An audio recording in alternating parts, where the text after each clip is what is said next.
Y factor में आपका स्वागत है। मैं हूं योगेश मिश्र। कोरोना, लॉकडाउन, दवा, लक्षण, बीमारी और कैसे वायरस आया, कैसे फैल रहा है, इस तरह की तमाम खबरों से इन दिनों आप दो चार हो रहे होंगे। ज़रूर ये खबरें आपको परेशान कर रही होंगी, कई बार निराश कर रही होंगी। लेकिन आज हम आपसे इन खबरों पर, उनकी दवाओं पर, उनसे उपजने वाली किसी निराशा पर, उनसे उपजने वाले अवसाद पर या किसी भी ऐसी संभावना पर बात नहीं करना चाहते हैं जो आपको परेशान करे या झूठी दिलासा दे। हम आज बात करना चाहते हैं कि लॉकडाउन के बाद की दुनिया आपकी कैसी होगी और लॉकडाउन के बाद जब आप इस दुनिया में निकलेंगे, इस समाज में निकलेंगे, घर के बाहर निकलेंगे तो कैसा महसूस करेंगे।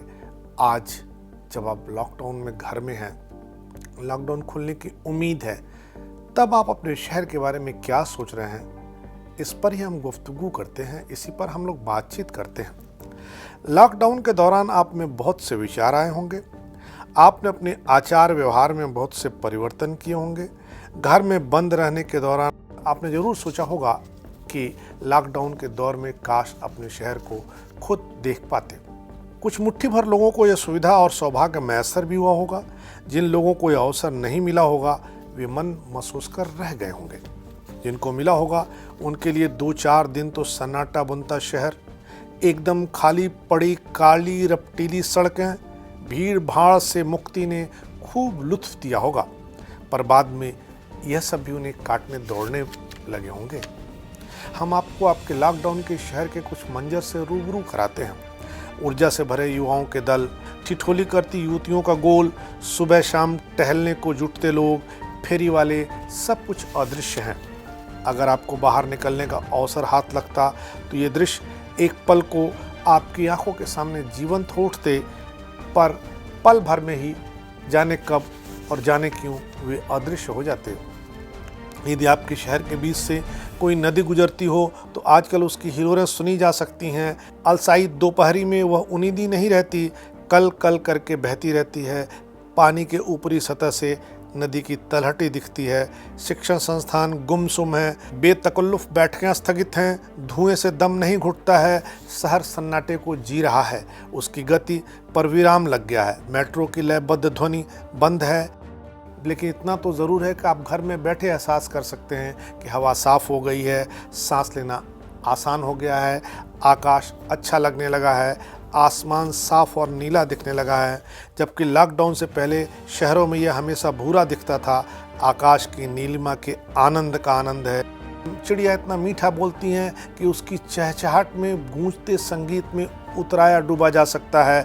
हवा के साथ उड़ते सूखे पत्तों की सरसराहट सुनी जा सकती है। आसपास गूंजती खामोशी के साथ सुर में सुर मिलाया जा सकता है। नीरवता के आनंद की सीमा होती है।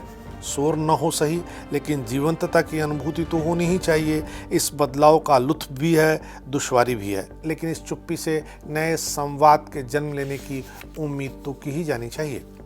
अपने शहर के बारे में जानने समझने के बीच या उसके पहले बाद में आपने सोचा होगा कि कोरोना संकट के बाद की दुनिया कैसी होगी, हमारे समाजार्थिक संबंध कितने बदल जाएंगे, इनमें क्या क्या बदलाव होगा। क्योंकि जिस दुनिया ने वैश्विकता के लिए नज़दीक आने को कहा, वही समाज फासला बनाने की इन दिनों प्रार्थना कर रहा है। जो समाज कभी एक दूसरे के प्रति कटुता का प्रदर्शन करता था, दयनीय रूप से विभाजित था, अब वह करुणा का प्रदर्शन करने के लिए रचनात्मक तरीके अपना रहा है। सोशल डिस्टेंसिंग मानव सभ्यता के लिए एक नई क्रिया है। लॉकडाउन इसका दिलचस्प अनुप्रयोग। कह सकते हैं कि कुदरत ने इंसान को उसकी हद बताई है। इन दिनों सबको खुद के साथ रहने का मौका है। बड़े शहरों में फैमिली लाइफ वापस आ रही है। अच्छी आदतों को पास बुलाया जा रहा है।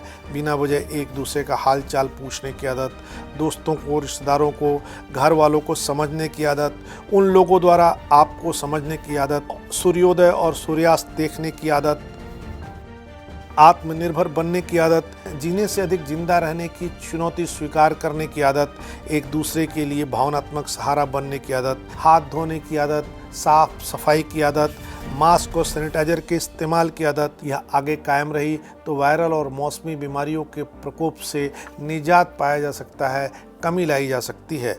नरेंद्र मोदी के आह्वान पर बजाई गई तालियों और थालियों तथा प्रकाश पुंज पैदा करने के पीछे सामुदायिक आवेग भी है, जो बताता है हम बेशक अलग थलग हैं, लेकिन हम अकेले नहीं हैं।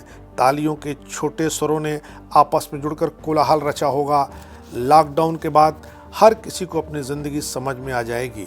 यह भी समझ में आ जाएगा कि आपको कौन कितना प्यार करता है, कौन किस तरह की भूमिका का निर्वाह कर रहा है। लोग आदमी और चीज़ें दोनों का वैल्यू करना सीखेंगे। अकेले रहने की समझ और क्षमता विकसित होगी। अपनी परिस्थितियों और महसूस होने वाले अभावों की तुलना कर सकेंगे। नतीजतन अनावश्यक सामाजिक और आर्थिक दबावों से आपको मुक्ति मिलेगी। समाज वर्चुअल सोशल स्पेस में बदलने को तैयार है।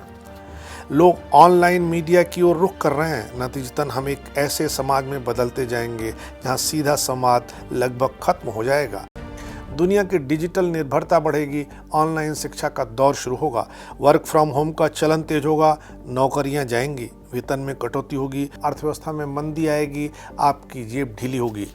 बेरोजगारी में 1% बढ़ोतरी का असर नशे में 3.5% बढ़ोतरी के रूप में सामने आता है। लोगों के खान पान की आदतों में बदलाव होगा। घर के खाने पर निर्भरता बढ़ेगी। लोग मांसाहार कम करेंगे। पर्यटन उद्योग को पलीता लग जाएगा। लोग यात्राएं कम करेंगे। जिन्हें करना होगा वे यात्राओं के लिए अपने निजी वाहनों का प्रयोग करेंगे। सार्वजनिक प्रणाली पर लोगों का भरोसा कम होगा। नमस्ते प्रणाम चल निकलेंगे। पार्कों में जोड़े सटे और करीब बैठे हुए आपको नहीं दिखेंगे। होटल रेस्टोरेंट के कारोबार छोटे हो जाएंगे। इससे भी समझा जा सकता है कि जियोन गाइनेस की पुस्तक Magnolia table a collection of recipe for gathering Amazon पर इन दिनों दूसरी सबसे ज़्यादा बिकने वाली किताबों में शामिल है। गूगल पर ऑनलाइन कुकिंग क्लासेस की खोज में 5 गुना बढ़ोतरी हुई है। मार्च के दूसरे हफ्ते में यूट्यूब पर कुक विद मी देखने वालों में 100% का इजाफा हो गया है। आमदनी घटने से लोग खर्चों में कमी करेंगे। सिर्फ वही चीज़ें खरीदेंगे जो बहुत ज़रूरी होगी। लोग गैर ज़रूरी खपत को कम करेंगे। डेस्टिनेशन वेडिंग और इंटरनेशनल शेफ की प्राथमिकताएं बदल देंगे। जीवन की निस्सारता का सबक आगे की ज़िंदगी के उपभोग व रहन सहन की शैली को तय करने का आधार बनेगा। केवल अस्थायी नशेबाज ही बचेंगे। शौकिया तौर पर खाने पीने वालों की आदतें छूट चुकी होंगी। भौतिक दूरी का दायरा बढ़ेगा। शहरों से लोगों का मोह भंग होगा।